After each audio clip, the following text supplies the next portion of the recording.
As I already told you when I made Eliza my first Blythe doll, and yes, there is already a second on its way, I'm in a slightly strange mood lately. And not only did I buy Blythe dolls, I now did buy another girl, and from the title you already know it's a Pullip. And she arrived today. By today I mean it is the 31st of May. This Pullip doll is my gift to myself for my birthday, which is at the 13th of September. So there are still some months to go.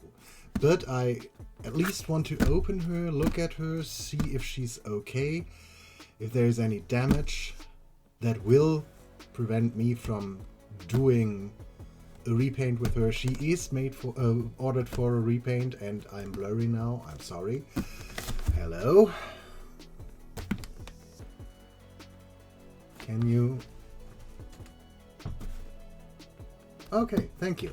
But yeah, I'm going to open her now, so you get my real reaction of a Pullip, of my first Pullip, and possibly my only Pullip. And then when my birthday is past, in the past, which for you already is the case, gosh, confusing, I then will repaint her. So you are already watching that. For me, it's still 3.5 months in the future. On the side it says Taeyang. Isn't that her boyfriend? But I don't have a male doll, do I? We will see. Oh my gosh. What the... Okay, I thought she came with a doll stand. She does not. But she comes with a thing. Does she have anything to do with thingamajig? Resident Evil? Okay, let's see. The important thing is... Oh no. How funny.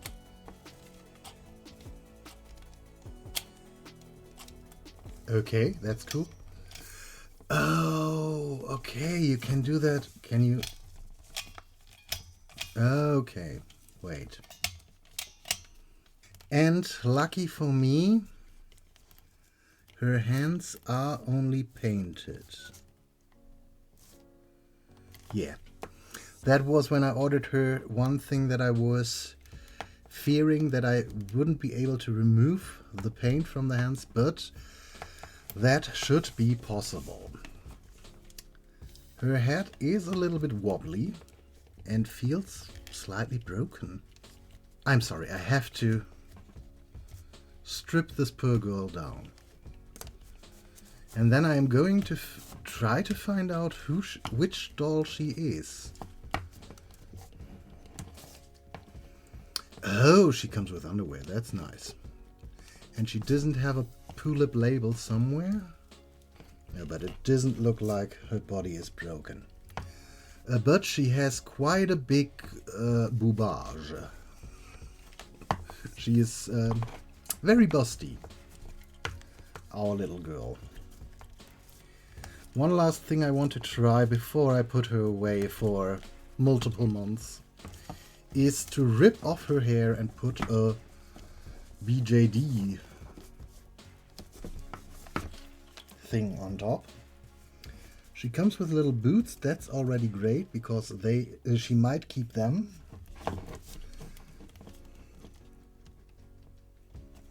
Okay, let me remove your hair.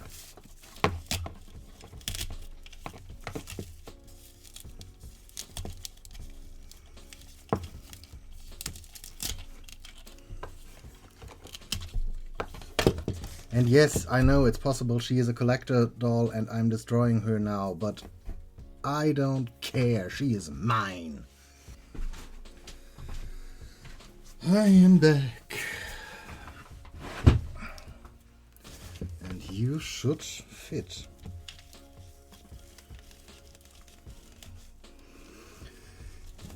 Yeah.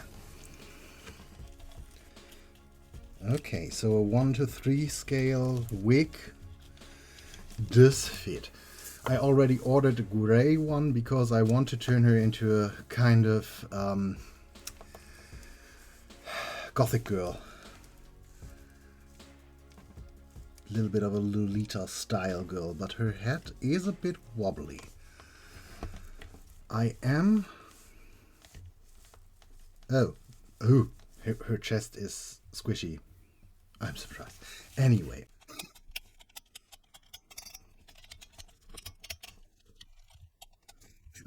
I think she's cute. She will lose her fangs, but other than that, yeah, I do like her. I am going to put her in her box now again, and we will see her again in some months. After multiple months in the box, I now want to free her. And I found out some stuff. First of all, we do have some accessories already and the wig I want to use for her. But we put those to the side. First of all, only her head is Pullip. The body is an Obitsu body.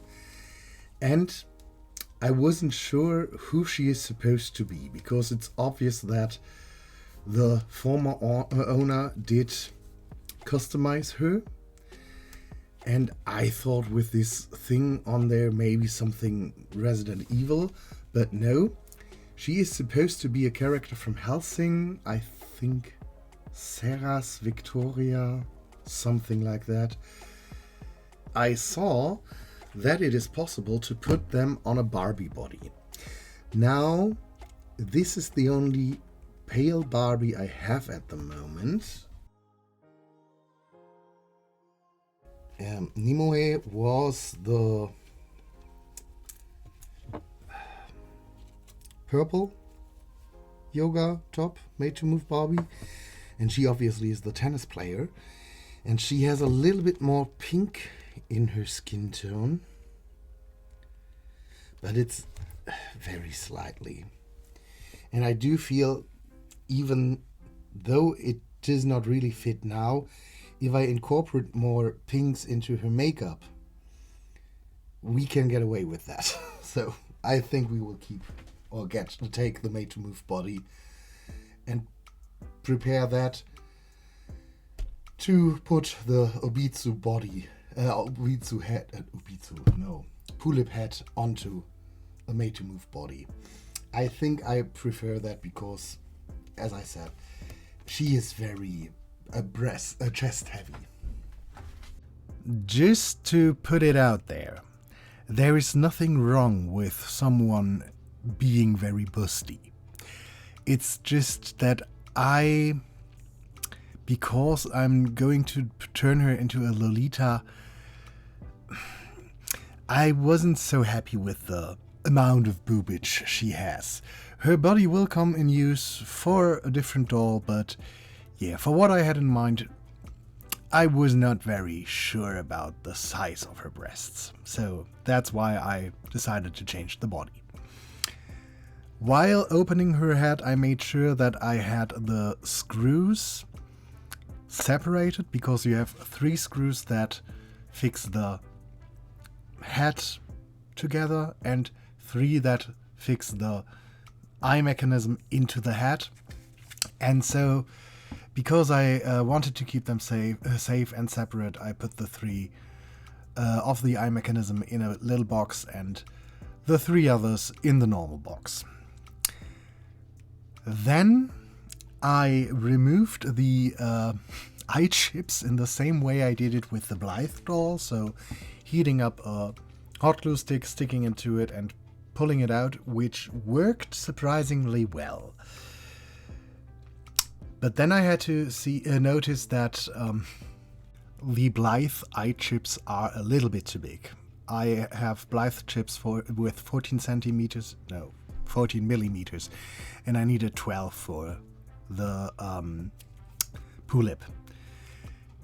So I had to order them, but yeah, I decided to remove her makeup, and there might be a community of doll customizers that might disagree with me because I used acetone-free nail polish remover.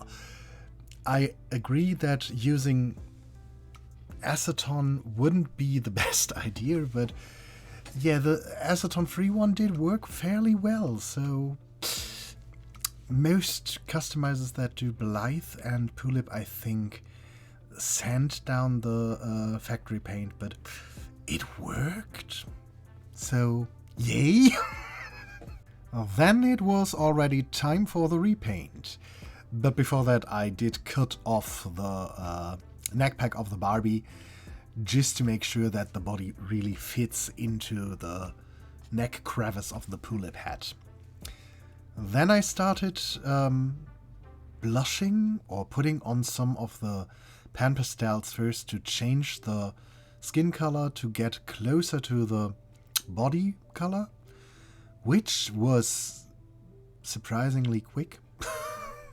There was not that much work that I did in this, so I decided to use some of this red, green, blue undertone thing to give her a bit more life. Basically what you do is you portray the thickness of the skin with the different colors, where you have the under eye region, for example, where the skin is rather thin, you see more of the blood vessels underneath, and with the skin color that is portrayed more as purplish, bluish, and yeah, we have the red cheeks, and we have a more yellowish forehead where you have the thicker skin, just to give it a bit more of a translucent appearance. We lost most of that with the rest of the makeup. But I did like where we ended up. For the lips, I went with a black to red ombre lip that I built up with the different layers, and for the eyelids or for the eye makeup I went with my classic gradient from white in the inner corners to a black. So fairly simple. I repeated the same on the eyelids, so from there on it was just building up layers. I did put a little bit of purple onto the eye as well, but it was very slightly, so yeah. That was basically the makeup. In the end I decided to put on a little bit of glitter. I have an Aurora shimmer that is more or less silvery purple. I put that on the inner corners, and I think a black one, a grayish one, to give the eyeshadow a bit more sparkle. But that's it. It did disappear quite a lot with the MSC, but when I sprayed her the last time, I did the questionable thing to put on some makeup or some of the glittery stuff while she was still wet. Might not be the healthiest way to do it, but it worked rather nice. And with a bit of acrylic for her eyelids, I then could give her 2 final sprays of MSC, and the face-up was done. I was quite happy with that. After I had decided to give her turquoise eyes, I then drew on 2 irises, or 4 irises in total, onto paper. It is a little bit of a thicker paper, and I used watercolor pencils.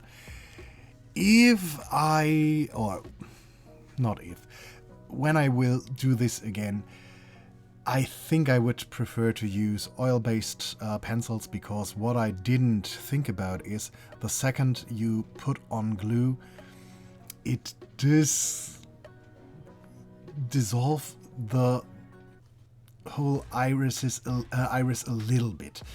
It was ever so slightly, it was nothing very bad, but yeah, I think oil-based pencils would have been the wiser choice. And the second issue is the cabochons I bought are not as thin as the ones I have for the Blythe doll, so we weren't able to get her eyes to close again. You will see that as soon as I put her together, but yeah, I only stuck them in loosely, but if you close the eyes, they might drop, the irises might drop out. Which is not that big of a deal, because I'm not going to use the mechanic anyway. So I really enjoy the looking to the sides thing, but same with the Pullips, with the Blythes. I don't really use the eye mechanisms. It's just a nice feature. After gluing some lashes onto the eyelids, it was finally time to put her back together, which was quite the struggle. Getting the spring back onto the whole mechanism, it's a quest on itself. I was able to get it done halfway decently with a popsicle stick and or with a skewer. I tried to find a crochet hook, but I don't know where my crochet hooks are again, so but it did work in the end. It was a bit of a struggle anyway, but yeah, I was satisfied with how she looked in the end. I stitched together her dress off camera because it's me, and then I tried to dress her. Or first I tried to put her wig on. And I thought, the elastic will fit snugly around the mechanism for her eyes. Maybe we don't need to glue all of it down. Yeah, it was such a struggle. I glued her wig onto her head in the end, and then I gave her 2 very loose pigtails just because, and was finished with her, because for someone who is trained as a hairdresser, I hate doing hair. I think I said that multiple times already, but yeah, I'm always struggling with this synthetic hair. Human hair is far easier to manage. I just have to put it out there again. But anyway, I put her into her dress and was instantly in love with her. I really like how she ended up, and obviously I already bought a second one. Who would have guessed? She will become Lolita too, and she will get a witch costume, but I assume she will get done after Halloween. So, if you like this Pullip Lolita style, there will be another one. Yay.